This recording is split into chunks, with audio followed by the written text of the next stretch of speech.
할렐루야, 준총 목사와 함께하는 영성 산책 시간입니다. 옛날 어느 마을에 부자가 있었습니다. 그는 지독한 구두쇠로 소문이 나서 사람들 사이에서 평판이 아주 안 좋았죠. 하루는 부자가 마을의 성인을 찾아가서 물었습니다. 내가 죽은 뒤에 전 재산을 불쌍한 이웃에게 나눠주겠다고 약속했는데 왜 사람들은 아직도 나를 구두쇠라고 합니까? 성인은 부자에게 뜬금없이 돼지와 암소 이야기를 들려주었습니다. 돼지가 암소를 찾아와 자기가 얼마나 인기가 없는가 하고 이렇게 하소연했습니다. 야, 너는 고작 우유만 주는데도 사람들의 귀여움을 독차지하고 나는 내 목숨을 다 바쳐 햄과 베이컨, 고기를 주고 심지어 다리, 돼지족발 얼마나 맛있는 줄 알지? 모두 다 주어서 아주 좋은 요리가 되어주는데 사람들은 왜 나를 좋아하지 않는 거지? 암소는 잠시 생각에 잠겼다가 말했습니다. 글쎄, 아마 나는 비록 작은 것일지라도 살아있는 동안에 해주고 너는 죽은 뒤에 해주기 때문일 거야. 우리 주변에는 우리보다 더 어려운 이웃들이 많이 있습니다. 내 형제, 내 친구만 도울 줄 알고 소외된 이들을 못 본 척 한다면 하나님께서도 기뻐하시지 않습니다. 또 내가 가진 것도 별로 없는데 다음에 많이 벌 때, 많이 가질 때 그들에게 나누어 주면 된다고 생각하면 그것은 잘못된 생각이죠. 하나님은 지금 행하기를 원하죠. 감도 다 따지 말고 밀도 다 거두지 말고 모퉁이에 가난한 자를 위해서 조금씩 남겨두라고 하셨습니다.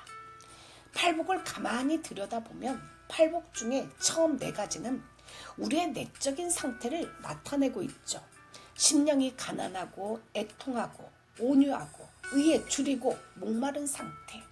이것은 전적으로 내적인 상태입니다. 하나님 앞에서 내 자신을, 내 속사람을 어떻게 볼 것인가를 다루고 있죠.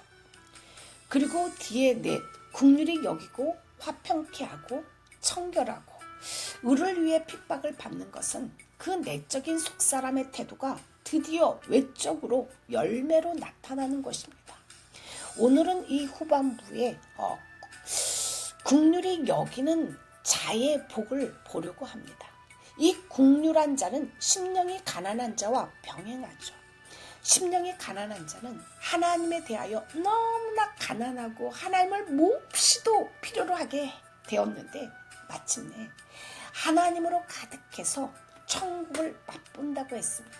즉 내적으로 심령이 가난해서 하나님을 너무나 필요로 한 나머지 마침내 하나님의 긍휼을 받고 다시 적극적으로 긍휼을 베풀 수 있다는 말씀이죠. 긍휼히 여긴다는 말은 먹을 것이 없는 사람을 보면 먹을 것을 주고 사랑에 줄인 사람을 보면 사랑해 주고 외로운 사람을 보면 친구가 되어주는 것이 긍휼히 여기는 것입니다. 긍휼히 여기는 것은 죄를 용서하는 것이고 오히려 무언가를 더 주는 것이 긍휼히 여기는 것이죠. 긍휼은 행동입니다.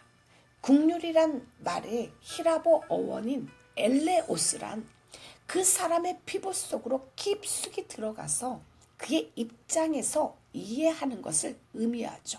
즉 그의 생각, 감정, 경험 속에서 동참하는 것을 의미합니다. 공감이죠. 긍휼히 여기는 자의 본이 되시는 분은 누굴까요? 바로 예수 그리스도이십니다. 다 같이 히브리서 2장 17절 말씀을 같이 읽습니다. 그러므로 그가 범사의 형제들과 같이 되심이 마땅하도다. 이는 하나님의 일에 자비하고 신실한 대제사장이 되어 백성의 죄를 속량하려 하심이라. 그리스도는 긍휼의 본이 되셨습니다. 그가 범사의 형제들과 같이 되셨다라는 말은 예수님이 우리와 같은 처지가 되셨다는 것이죠. 하나님이신데도 불구하고 인간이 되셨습니다. 우리와 똑같이 춥고 배고프고 슬프고 화나고 억울하고 우리와 똑같이 희노애락을 느끼는 처지로 뛰어든 것이죠. 반면에 국률이란 반드시 의를 포함하고 의와 항상 동반합니다. 원래 이 히브리 단어는 사랑과 의로움을 동시에 내포하기 때문이죠. 따라서 긍휼한 자는 상대방의 영혼을 꿰뚫어 보고 먼저 그 영적인 상태의 비참함을 불쌍히 여기고 불의한 면을 나단 선지자처럼 날카롭게 지적하고 책망해 줄 수 있습니다. 신약 성경에 보면 예수님께서 백성들을 민망히 여기시고 또 우셨죠. 그리고 동시에 불의한 자들을 책망하셨습니다. 이 시간에 찬송 너 성결케 위해 늘 기도하며 너 주 안에 있어 늘 성경 보고 온 형제들 함께 늘 사귀면서 일하기 전마다 너 기도하라 라는 찬양을 하나님 앞에 올려드립니다.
할렐루야. 너 성결케 위해 내 머리 숙여 저 은밀히 계신 내 주께 빌라. 주 사귀어 살면 주 닮으리니 널 보는 이마다 주 생각하리. 너 성결케 위해 주 따라가고 일 다급하여도 당황치 말고 참 즐거울 때나 또 슬플 때나 너 주님만 믿고 늘 따라가라. 어떻게 긍휼을 베풀까요? 우리 예수님께서 친히 너희 아버지의 자비하신 것 같이 너희도 자비하라 라고 누가복음 6장 36절에서 말씀하셨죠. 또 에베소서에서 서로 인자하게 하며 불쌍히 여기며 서로 용서하기를 하나님이 그리스도 안에서 너희를 용서하신 것 같이 하라고 하셨습니다. 그러면 우리가 이 세상에서 어떻게 긍휼을 나타낼 수 있을까요? 그 첫 번째로 집 나간 동생을 긍휼히 여기라 라고 뽑아보았습니다. 예수님의 비유에 등장하는 큰 아들은 동생을 긍휼히 여겼나요? 집을 지킨 큰 아들은 과연 동생에게 자비를 베풀었느냐라는 것입니다. 아니죠. 긍휼히 여기지 않았습니다.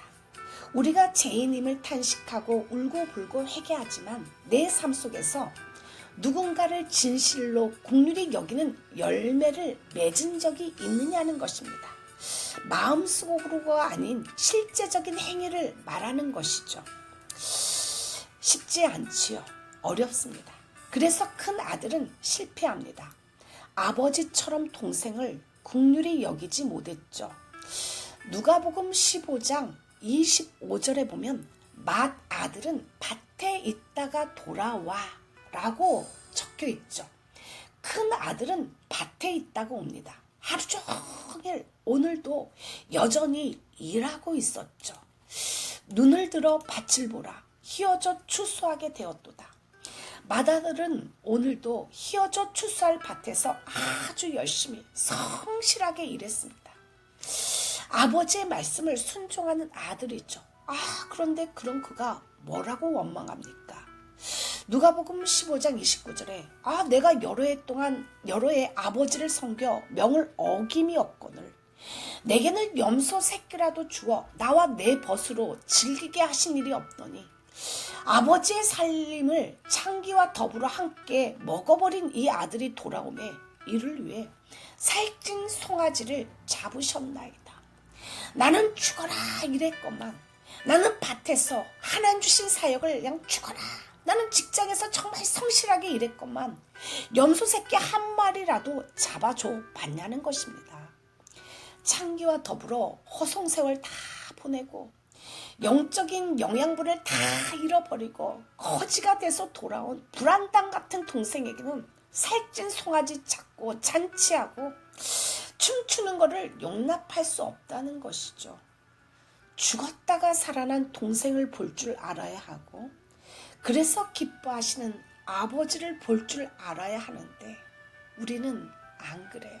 난 열심히 일했는데 난 정말 성실했는데 저놈은 그냥 앉아만 있고 게으르고 다 허송세월했는데 지금 예수님은 큰 아들과의 대화를 통해서 중요한 말씀을 하고 계시죠. 너도 이 큰 아들과 다를 바가 없다. 우리는 이 말씀에 그렇습니다. 주님 제 모습이 그래요. 저는 아직도 긍휼히 여길 줄 모르고 나밖에 모르는 사람입니다. 이것이 인정이 되어야 되죠. 그런데 우리가 만약 예수님의 말씀을 듣고 뭔가 반항심이 든다면 그 마음은 누가 주는 마음일까요? 또 어떤 사람은요. 성령의 음성이 들리면 기쁜 마음으로 즉각 순종합니다. 그렇게 순종을 하고 나서 교회로요. 엉덩이를 흔들면서 손에다 티라미수를 들고 기쁜 마음으로 달려오는 영혼을 보면은 하나님의 빛이 환하게 비추는 것은 물론 하나님의 기쁨을 느끼죠. 받는 것보다 주는 것이 복되도다. 주라. 그리하면 너희에게 줄 것이니 곧 후이되어 누르고 흔들어 넘치도록 하여 너희에게 안겨주리라. 할렐루야. 긍휼이라는 것은 두 번째로 우리의 편견을 버리는 것입니다. 사람들은 이 세상에 태어날 때부터 편견을 가지고 있죠. 이 세상에 편견이 없는 사람은 없습니다. 우리들은 모두 환경에 놓여 있죠. 그런데 예수님이 우리 사람의 이 약점을 아시고 어찌하여 형제의 눈 속에 있는 티는 보고 네 눈 속에 있는 들보는 깨닫지 못하느냐라고 말씀하셨습니다. 그러면서 이와 같은 편견을 이기는 방법으로 비판을 받지 아니하려거든 비판하지 말라라고 하셨죠.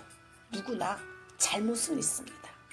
누구나 다 허물은 있죠. 그러나 그 허물을 지적하지 말고 비판하지 말고 그 허물을 덮어주면 나도 나중에 하나님께서 내 허물이 덮어지는 은혜를 입는다고 말씀하십니다.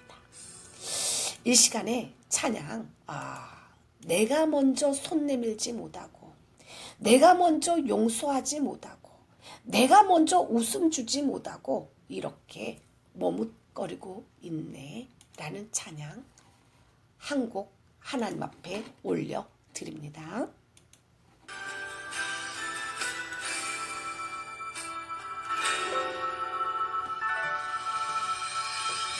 내가 먼저 손 내밀지 내가 먼저 용서하지 못하고 내가 먼저 웃음 주지 못하고 이렇게 머뭇거리고 있는데 그가 먼저 손 내밀기 원하고 그가 먼저 용서하길 원하고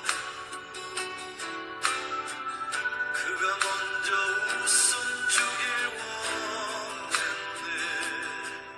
나는 억지된 사람이라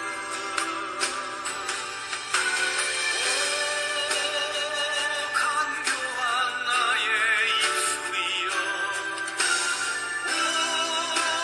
옹졸한 나의 마음이여 왜 나의 입은 사랑을 말하면서 왜 나의 맘은 화해를 말하면서 왜 내가 먼저 져줄 수 없는가 왜 내가 먼저 손해볼 수 없는가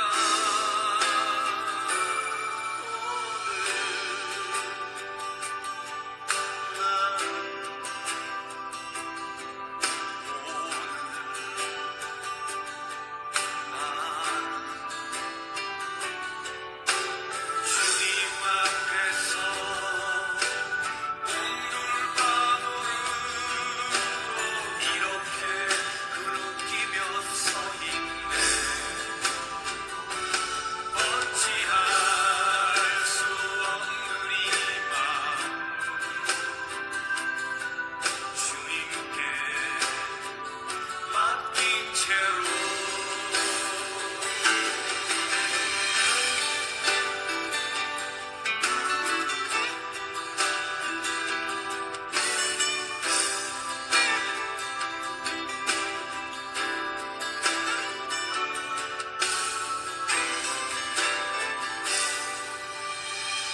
내가 먼저 섬겨주지 못하고 내가 먼저 이해하지 못하고 내가 먼저 높여주지 못하고 이렇게 고집부리고 있네. 그가 먼저 섬겨주길 원했고 그가 먼저 이해하기 원했고 그가 먼저 높여주길 원했고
할렐루야.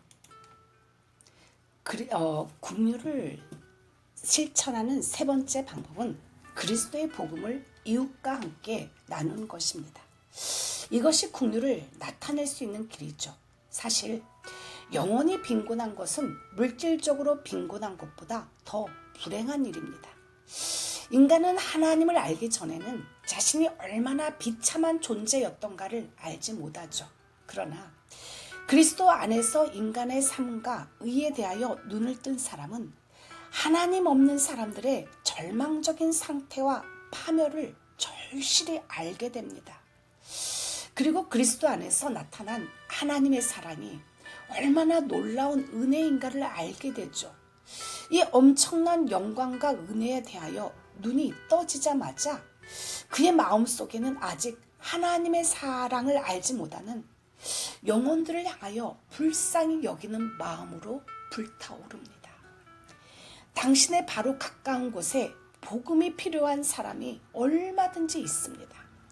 그 사람들의 이름을 써서 하나님 앞에 내어놓고 그들의 복음을 받아들여 구원을 얻게 해달라고 기도해 본 적이 있습니까? 예수님은 불신자들의 심령을 볼 때마다 목자 없는 양같이 보셨죠.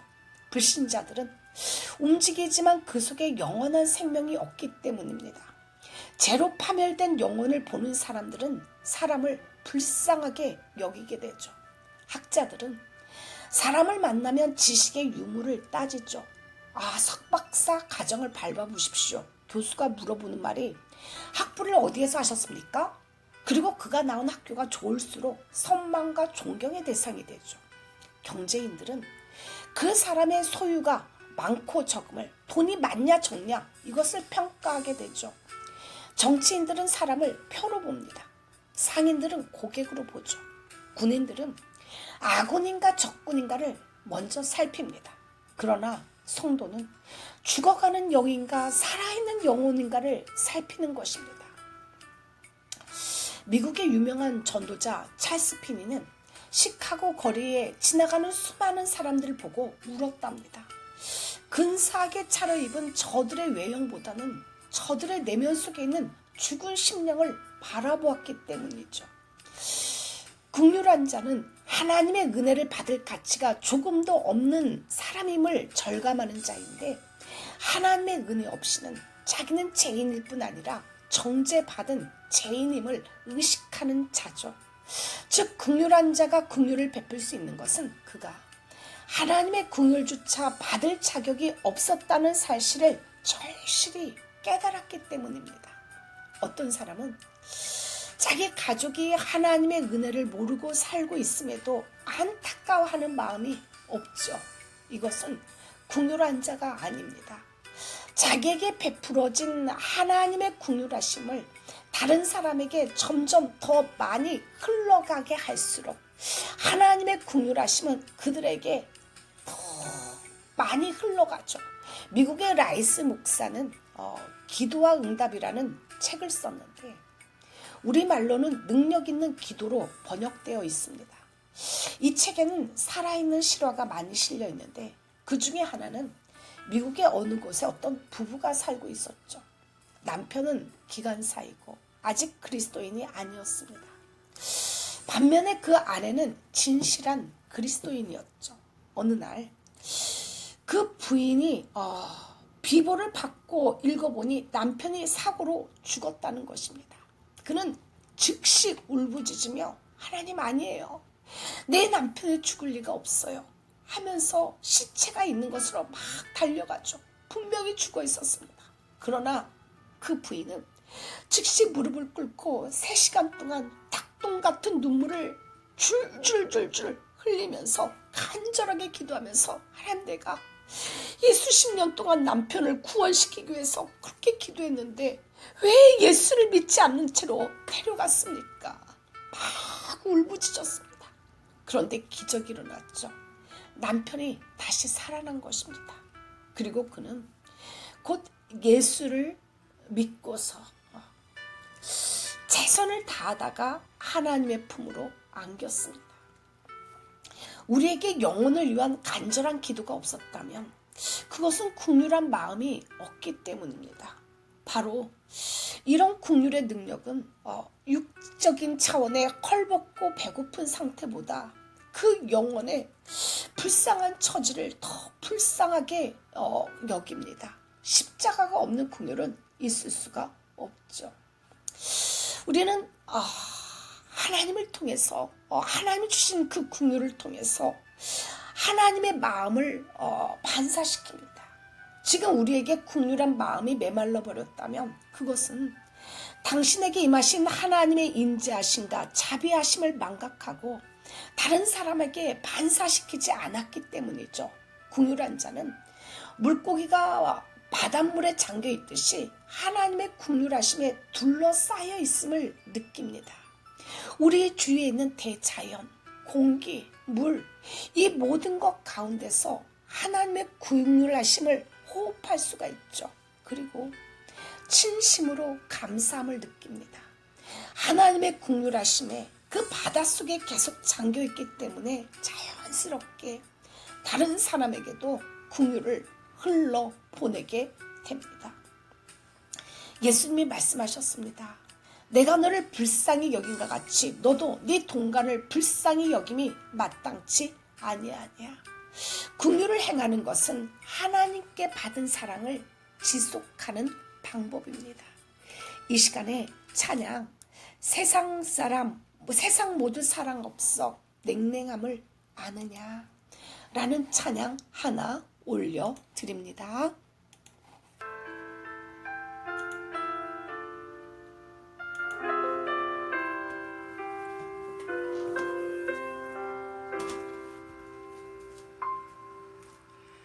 세상 모두 사랑 없어 냉랭함을 아느냐 곳곳마다 사랑 없어 단식 소리뿐일세 악을 섬게 만들고 모든 소망 이루는 사랑 얻기 위하여 저들 오래 참았네. 사랑 없는 까닭에 사랑 없는 까닭에 사랑 얻기 위하여 저들 오래 참았네.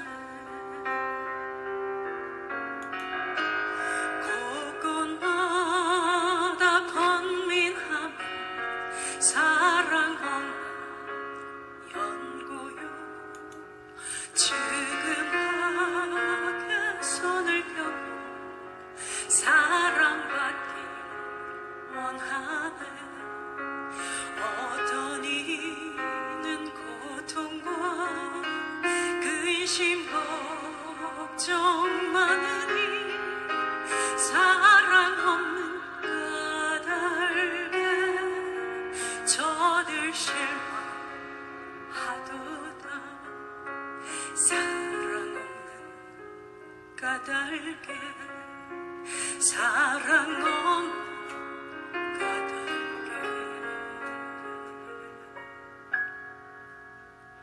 사랑 없는 까닭에 저들 실망하도다.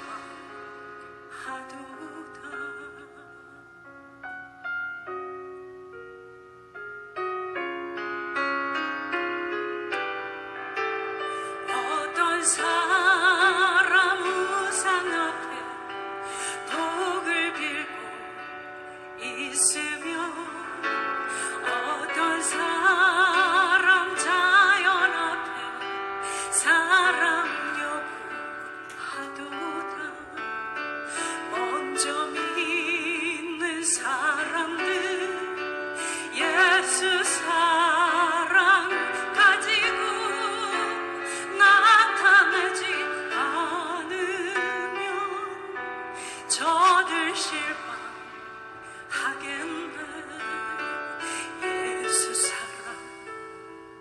가지고 예수 사랑 가지고 나타나지 않으면 저들 실망하겠네. 예수 사랑 가지고 예수 사랑 가지고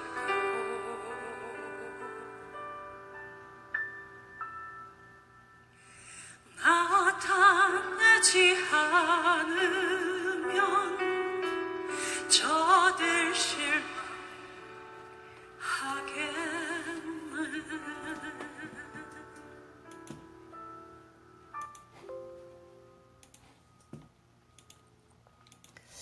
할렐루야. 어떤 여인이 슬프게 웁니다. 남편을 여인 가부죠. 그런데 남편을 잃은 지 얼마나 됐다고 이제는 아들마저 잃었습니다. 가슴에 묻어도 아프지 않을 아들 장례식을 치르고 있으니 얼마나 기가 막힐까요? 예수님은 장례 행렬을 멈추고 간에 손을 얹으셨습니다. 그 가부의 슬픔을 그냥 지나치지 못하셨죠. 그 자리에서 죽은 아들을 살려내셨습니다. 예수님만큼 긍휼히 여기는 분은 없죠. 그런데 예수님을 어떻게 했습니까? 십자가에 못 박고 얼굴에 침을 뱉었죠.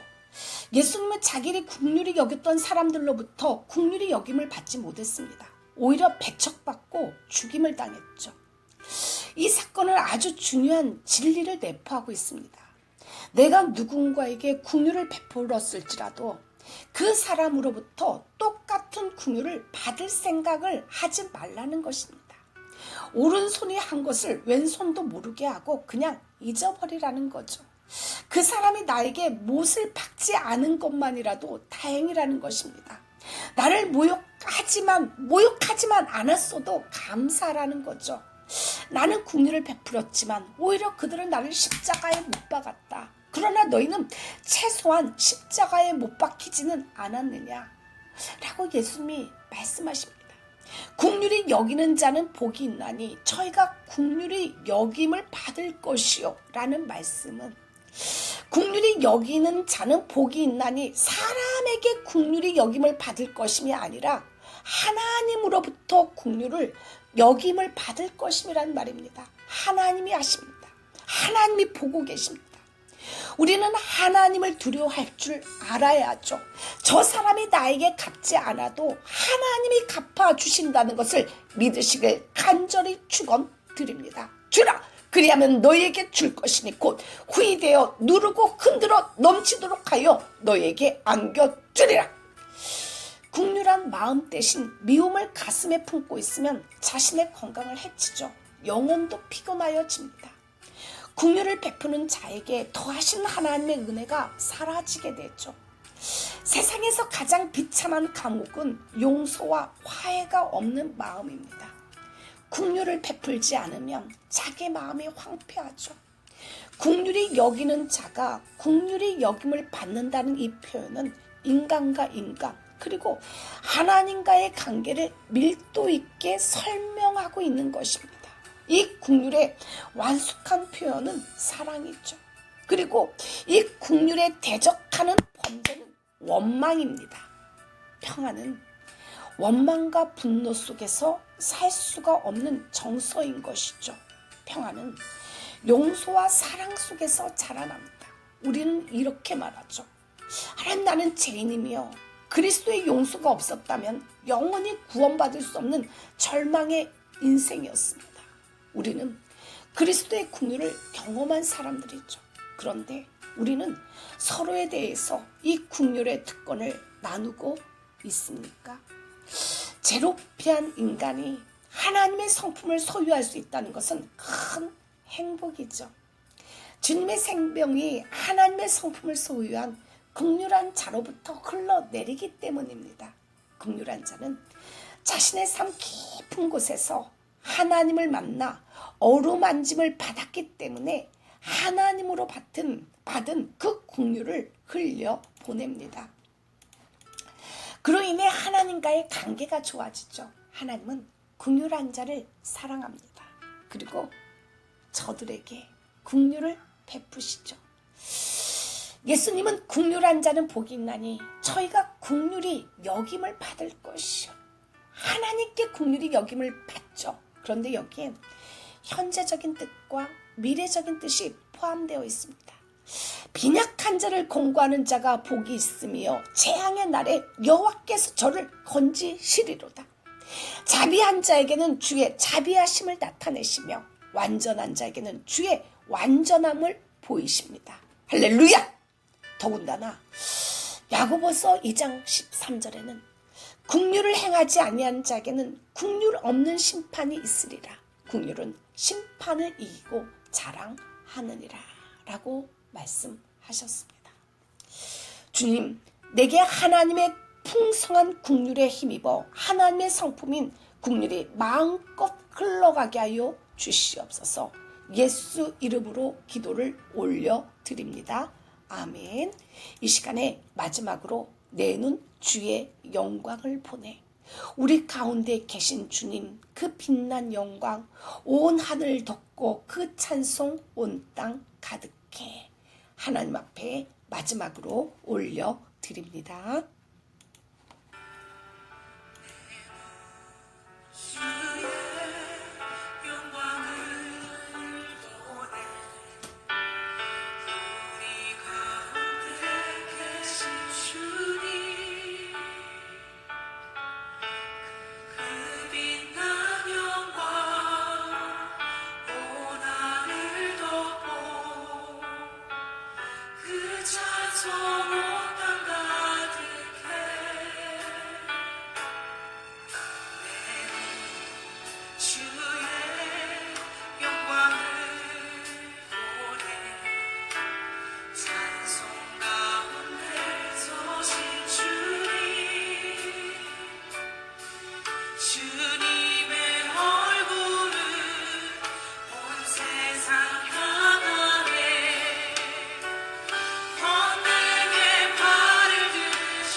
시간 기도를